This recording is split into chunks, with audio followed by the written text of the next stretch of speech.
historians look back at the UK India Comprehensive Economic and Trade Agreement, they may not remember the tariff schedules or the legal text. They will ask a much simpler question. Did this agreement change the relationship between the UK and India?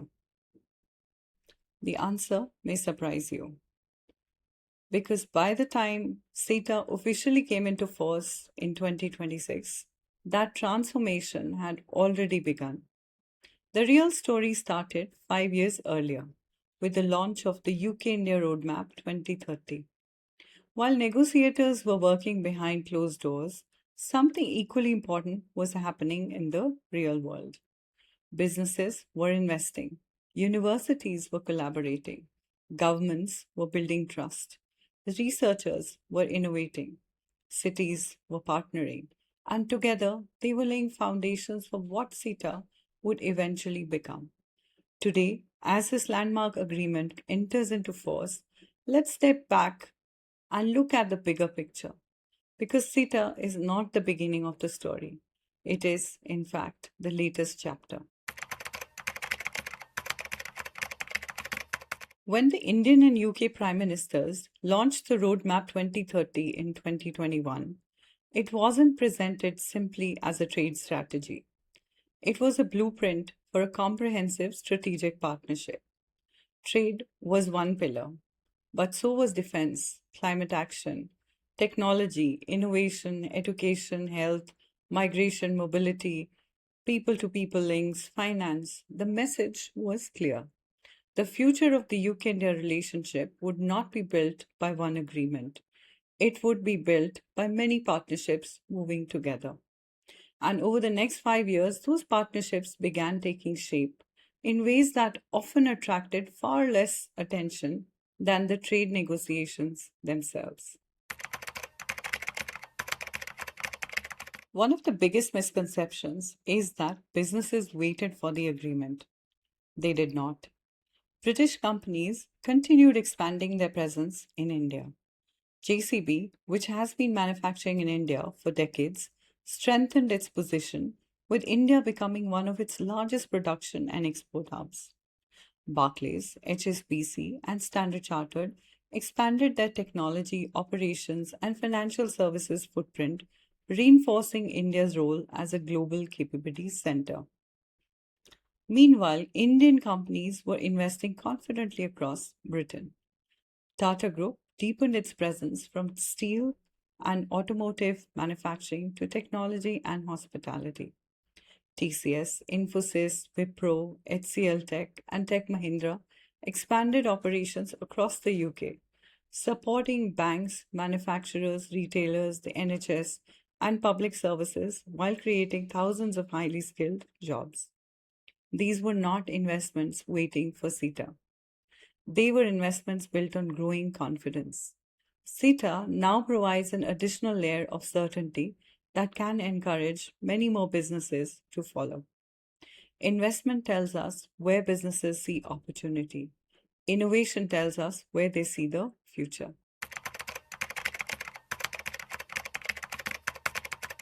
Perhaps the biggest transformation since Roadmap 2030 has been the shift towards an innovation led partnership. The UK India Technology Security Initiative strengthened cooperation on artificial intelligence, semiconductors, quantum technologies, telecommunications, and critical technologies.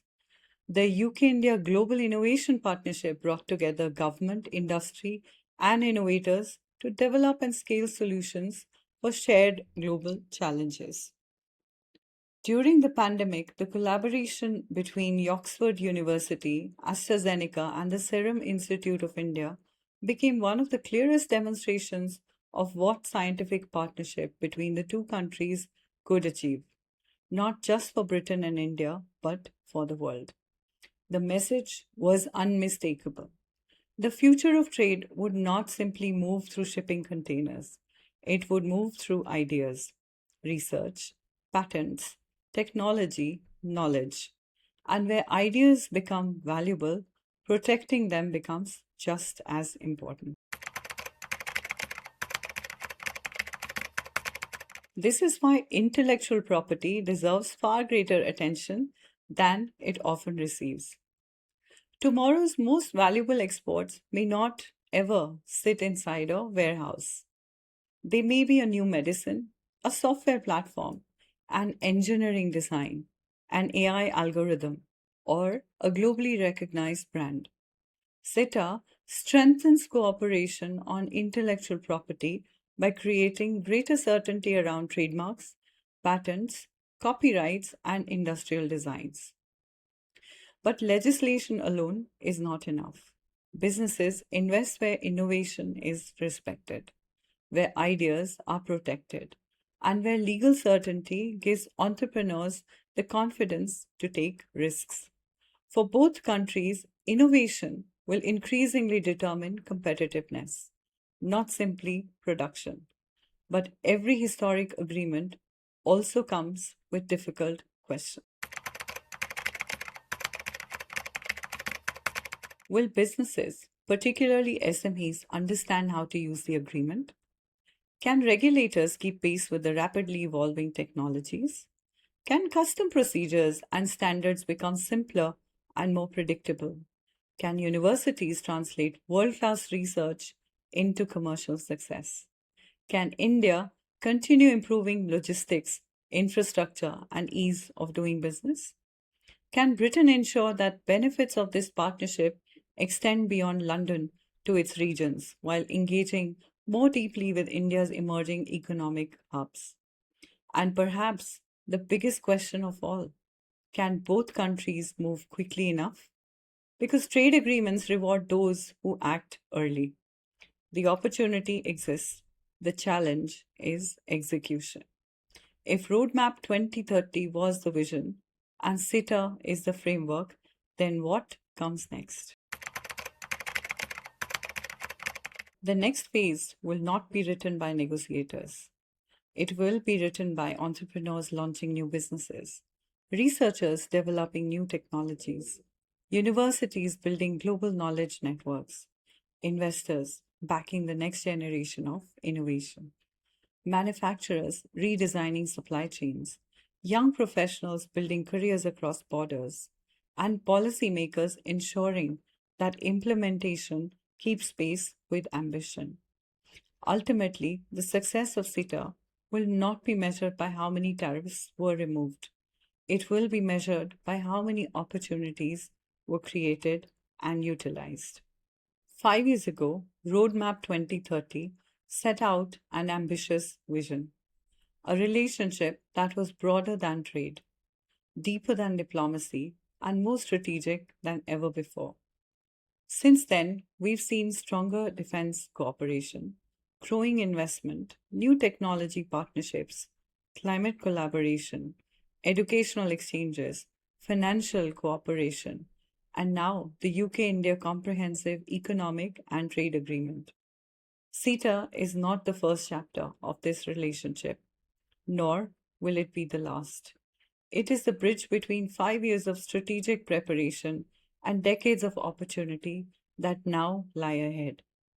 Over the past 5 episodes, we've decoded the agreement. But from today, a different conversation begins.